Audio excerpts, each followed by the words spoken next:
Hello students. आज आपण शिकणार आहोत periods and its electronic configuration. Now see what is a period and its electronic configuration. जर का आपण इथे बघितलं तर न्यूक्लियसच्या जवळची शेल आहे K, त्याची सगळ्यात जास्त कॅपॅसिटी आहे 2 इलेक्ट्रॉन्स. त्याच्यानंतरची शेल आहे L, त्याची कॅपॅसिटी आहे 8 इलेक्ट्रॉन्स. ही मी मॅक्सिमम कॅपॅसिटी सांगतोय तुला. Third shell is M, maximum capacity is 18 electrons. Fourth shell is N, maximum capacity is 32 electrons. आता या इलेक्ट्रॉन वरनच आपले सगळे पिरियड्स सेट झालेत. फर्स्ट पिरियड जर आपण बघितला तर first period it gets open in K shell. K shell मध्ये तो का ओपन होतो? Because it's maximum capacity is of 2 electrons and first period contains only 2 elements, that is hydrogen and helium. Second period, आता जर तुम्ही second period बघितला तर second and third period it gets open in L shell. आता L shell का? Because it's maximum capacity is of 8 electrons and if you see here we will have 8 elements starting from lithium, beryllium, boron, carbon, nitrogen, oxygen, fluorine and neon. इथे आपल्याला maximum दिसणारे 8 elements. Then fourth and fifth period it will open in M shell. M का? Because it's maximum capacity is of 18 electrons and it has got 18 elements in it. Fourth period बघा किंवा fifth period बघा, दोन्हीमध्ये तुम्हाला total 18 elements दिसतील, starting with potassium and it will end with Kr, that is kryptonium. Sixth period बघितला तर it will open in N shell. N shell contains 32 electrons. Okay, N shell मध्ये 32 electrons आहेत आणि हे जे 32 electrons आहेत ते आपण त्याच्यामध्ये सेट करतो. Got it everyone? आता हे 32 electrons कुठे येतात? तर in sixth one where the lanthanide series gets open. S shell चे और S block चे 2 electrons, P चे 6, D चे 10, F चे 14 असे टोटल होतात हे 32 electrons. So depending on the number of electrons each and every period it is divided into this much shells. I think everyone has got this point. Now see after that एक सगळ्यात important point असा आहे की every element it tries to complete its octet, that is known as the law of octet, means it tries to complete its 8 electrons. 8 electron जेव्हा तो complete करतो तेव्हा तो कम्प्लिटली सॅटिस्फाय होतो किंवा तो फुलफिल होतो. Clear everyone? Then see the next one is periodic trends in the modern periodic table.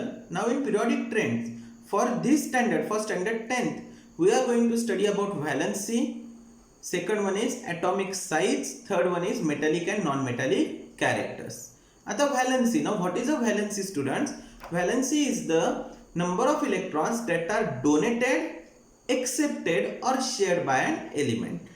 I repeat, the number of electrons donated, accepted or shared by an element. Got it everyone? याला आपण म्हणतो valency. आता इथे जर आपण valency बघितली तर जेवढे मेटल्स आहेत each and every metal it is trying to donate the electron. आपण आधी शिकलेलो the number of protons are equal to the number of electrons. जेवढे प्रोटॉन आहेत तेवढेच इलेक्ट्रॉन आहेत.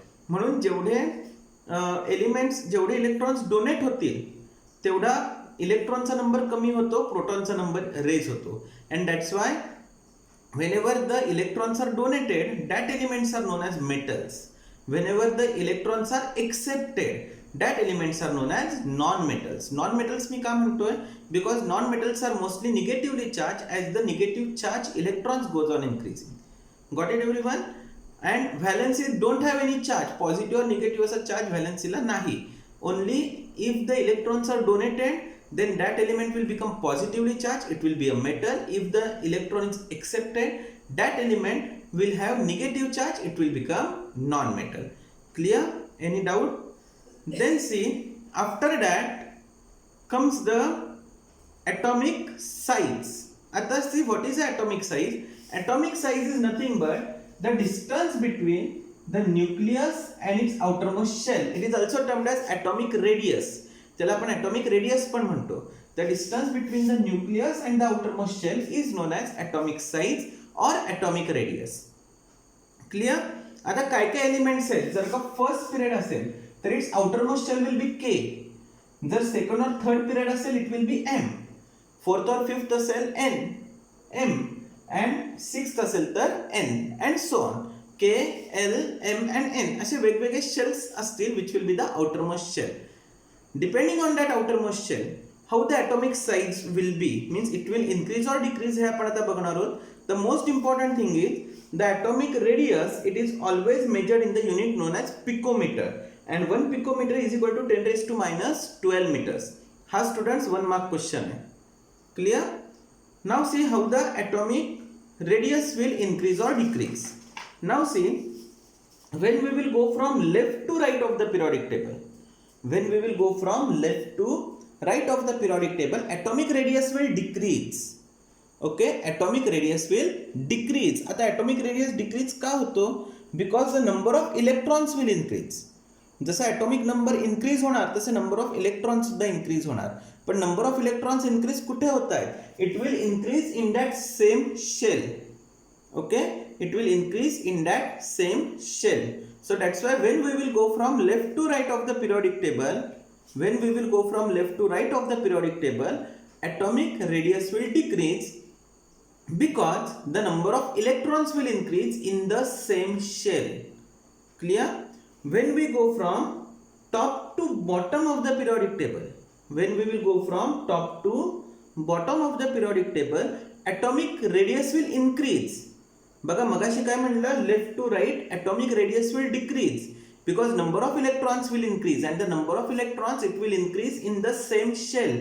सपोज जर का पिरियड थर्ड आहे आणि त्या थर्ड पिरियड मध्ये जर का सपोज सोडियम आहे तर सोडियमचा atomic radius जास्त असेल ॲज कम्पेअर टू क्लोरीन, कारण क्लोरीन मध्ये शेल नंबर एल मध्ये सगळ्यात जास्त आपल्याला इलेक्ट्रॉन्स आहेत. क्लिअर? मग इलेक्ट्रॉन जसे वाढतील तसा atomic radius तुमचा इनक्रीज होणार. Got it everyone? Atomic radius आहे तो ॲटॉमिक रेडियस डिक्रीज होणार कारण नंबर ऑफ इलेक्ट्रॉन्स इनक्रीज होत आहेत. परत एकदा रिपीट करतो, when we will go from left to right of the periodic table, atomic radius will decrease because number of electrons will increase because each and every electron will increase in the same shell. त्याच्या opposite as we come from top to bottom of the periodic table, as we will come from top to bottom of the periodic table, atomic radius will increase. आता इथे atomic radius काय increase झाला students? कारण इथे number of shells will increase. प्रत्येक shell वाढत जाणार. पहिल्याला असेल K, मग L, मग M, मग N. मग जसे number of shells वाढत जातील तसे atomic radius सुद्धा increase होणार. Got it? Left to right, atomic radius will decrease because number of electrons will increase in the same shell. Top to bottom, atomic radius will increase because the number of shells will increase. Clear students? आज आपण बघा, आज आपण periodic trend शिकलो, valency शिकलो and atomic size शिकलो. Next video मध्ये आपण metallic and non metallic characteristic शिकणार आहोत. Thank you very much.